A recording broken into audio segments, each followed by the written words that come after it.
The Ausar man and the fundamental issues of life. The pursuit of happiness. Happiness is the underlying goal of all pursuits in life. But what is it? To understand it, we must go back to the fundamental premise of cosmogony. It states that all reality can be classified in one of two fundamental states of being: the subjective realm, characterized by the inactivity of energy/matter, and the objective realm, which is the opposite. Our focus here is the inactivity of energy/matter as its original and essential state. Activity, then, is a conditioned or modified state brought about by manifestation, creation, or living. As a result, energy is always seeking to return to its essential and original state of absolute repose.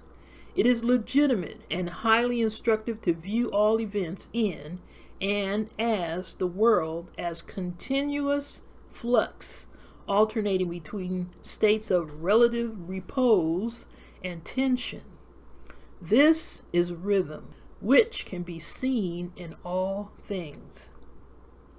The Ausar man has mastered the process of returning his/her spirit to the state of absolute repose, the Sekher hetepu, field of peace and blessings, samadhi, nirvana, wu chi, etc. He or she has transcended the delusory belief held by SAHU and admin that happiness is some continuum of joy or pleasure or absence of pain that comes from achieving or acquiring certain things in life. It is the result of self-mastery through spiritual cultivation, a specific way of handling your thoughts, consciousness, and energies. It must come from inside. Nothing in this world can confer or take it away from you. Acquiring billions of dollars cannot elevate his mood one iota, and the threat of certain and imminent death of his person or her loved ones cannot lower it. We will see the great benefits it confers in life. Yes, there are great benefits to being happy. While most people seek happiness for its own sake, the Ausar man does not seek it because she lives perpetually in a state of inner peace, happiness, hetep, nirvana. He maintains it always in the knowledge that it is the prerequisite for using the powers represented by the first three spheres of the tree of life. The Ausar man's ability to unify the world cannot manifest itself in a spirit whose equilibrium can be disturbed, made unhappy by the extremes of evil to which some men can go. Similarly, wisdom cannot manifest itself in a spirit whose equilibrium can be disturbed. We will later learn that the engine that propels and generates thoughts is the emotional vehicle. Thus, the ability to shut our thinking down depends on our ability to shut the emotional vehicle down at will. And can you imagine the danger of the spiritual power of the Sekher faculty in the hands of someone still under the spell of things in this world? The personal goals of the Ausar man. The Ausar faculty is housed in the Ba division of the spirit, which is the universal or world soul. This is another way of referring to the fact that it is the one self dwelling in all things. The urges emanating from the personal part of being, Sphere 9, are overridden by the Ausar faculty. Thus, the Ausar or Ba man's personal life is subordinated in actuality integrated to the needs of mankind and the world. Incidentally, this is the true religious expression of monotheism.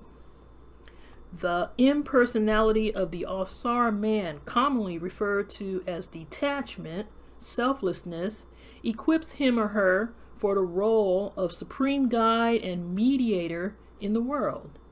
It is important to understand that the problems in life leading to war and all types of strife is not due to differences between men, but the absence of men who have transcended the lower parts of being, which influence us to partisan behavior and errors in perception and thinking. The chief role of the Ausar man is to act as the peaceful resolver of differences. I am often confronted by students who assume that an Ausar man does not or cannot have fun, enjoy life.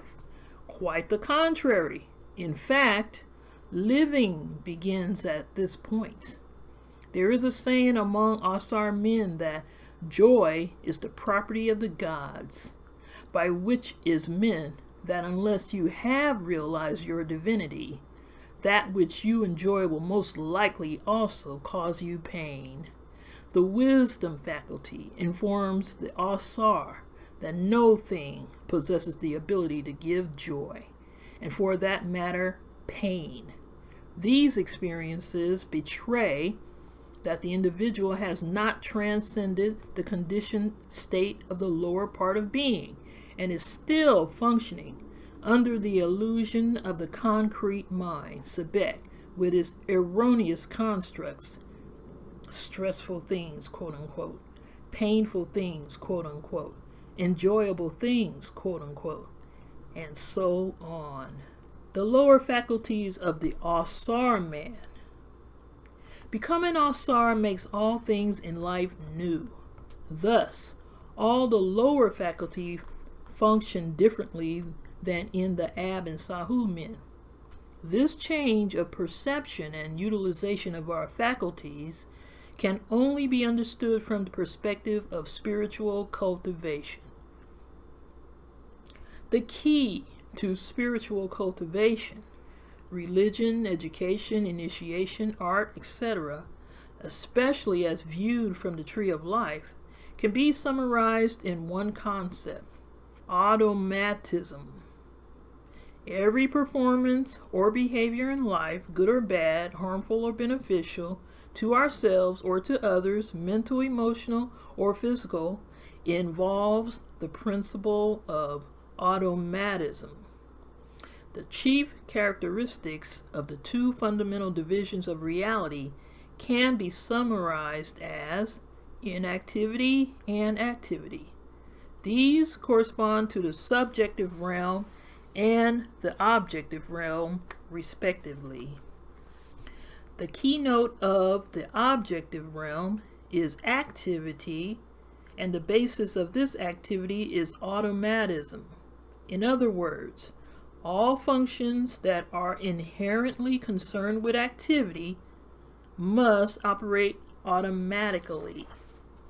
Applying this principle through the tree of life to man, we find that man has a faculty for action, physical, emotional, and mental. This faculty operates as an automaton. We usually refer to this as conditioned reflexes, involuntary action, etc. This is the animal spirit, the Kaibit, the 10th sphere. The animal spirit is programmed through the SAHU spirit, spheres 7, 8, and 9. The program used by the SAHU division of the spirit is recorded in the 4th sphere of the Ab spirit. As the programs need changing as we go through the stages of life, there must be an agent of change. Since the vehicle of activity is an energy system, this agent relies chiefly on force, the 5th sphere of the Ab spirit, Heru Tehuti. The programmer is the will, the volition, the only part of being that is free. We must appreciate the logic of this arrangement.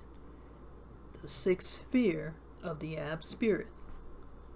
The program aims at establishing man in the likeness of spheres 1, 2, 3, and 0 above the tree. From the above, we can readily recognize that the majority of people don't even know that their mental and emotional functions are based on automatism.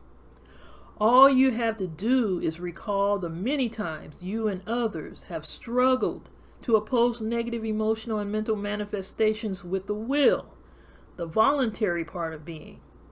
This is to say that they don't even have a basic clue concerning the nature of the lowest part of their being, the 10th sphere. Neither do most people know that the intellect, the activities of defining, describing, syllogistic logical thinking, memory, and the imagination, is the vehicle through which we program the animating part of our being. Western man has restricted its orderly and purposeful programming functions to the skills for making a living. This was not due to a mere choice, but out of ignorance of the higher parts of being and the purpose of man's life. Computer programmers have a saying, garbage in, garbage out. This captures the essence of how people have programmed each other and themselves in the absence of the knowledge of the higher parts of being.